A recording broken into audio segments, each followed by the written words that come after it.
हमारे पास chapter 7 polynomials. इसमें सबसे पहले हम डिग्री के बेस पे पॉलिनोमियल्स के टाइप्स देखेंगे। तो डिग्री क्या होती है? हाईएस्ट पावर, कोई भी पॉलिनोमियल की जो हाईएस्ट पावर है, जैसे ये है, इसमें सबसे ज्यादा पावर कितनी है? 2, इसकी 1 है, तो हाईएस्ट पावर कितनी हुई? 2, तो इसकी डिग्री कितनी हुई? 2। ठीक है, तो सबसे पहले आता है इसके बेस पे लीनियर जिसमें डिग्री कितनी हो? 1, जैसे x प्लस वाई या कुछ भी है, इसकी पावर कितनी है? Highest power 1। सेकंड पे क्वाड्रेटिक में डिग्री कितनी होती है? 2। क्यूबिक जिसमें डिग्री कितनी हो? 3। तो इस चैप्टर में हम क्वाड्रेटिक इक्वेशंस के बारे में पढ़ेंगे। तो सबसे पहले आते हैं, इसमें हमें जीरोस निकालनी होती है क्वाड्रेटिक इक्वेशन की। अब ये जीरोस क्या होती है?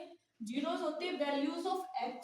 जैसे यहाँ पे है x² प्लस 2x प्लस 3, ये हमारे पास एक क्वाड्रेटिक इक्वेशन है।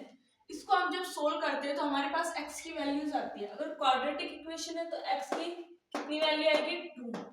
और अगर क्यूबिक है तो x की वैल्यू कितनी आएगी? 3। जितनी हाईएस्ट पावर हो उतनी उसकी वैल्यूज आएंगी। ठीक है, तो इसमें हम x की वैल्यू निकालते हैं तो हमारे पास क्या आती है? सॉरी, जो x की वैल्यूज आती है वो उन्हीं को हम क्या बोलते हैं? जीरोस। ठीक है, तो जनरल फॉर्म होते हैं क्वाड्रेटिक इक्वेशन के ax² plus bx plus c। जो यहाँ पर a b c है, इनको हम बोलते हैं कोएफिशिएंट ऑफ दिस पॉलिनोमियल।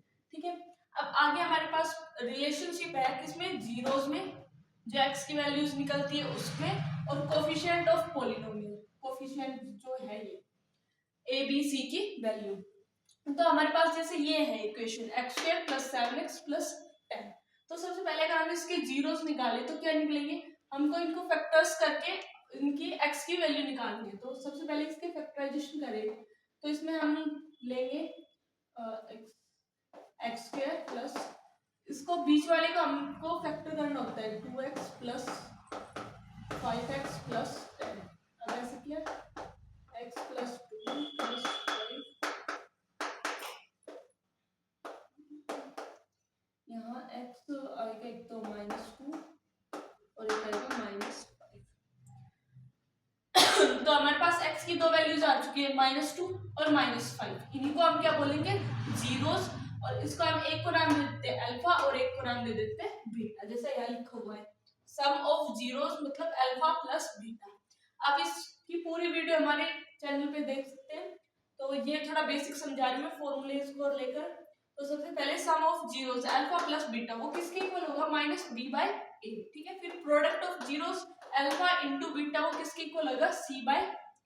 ये हमारी a b c की वैल्यू हो जाएगी, ये अल्फा होगा और ये बीटा होगा।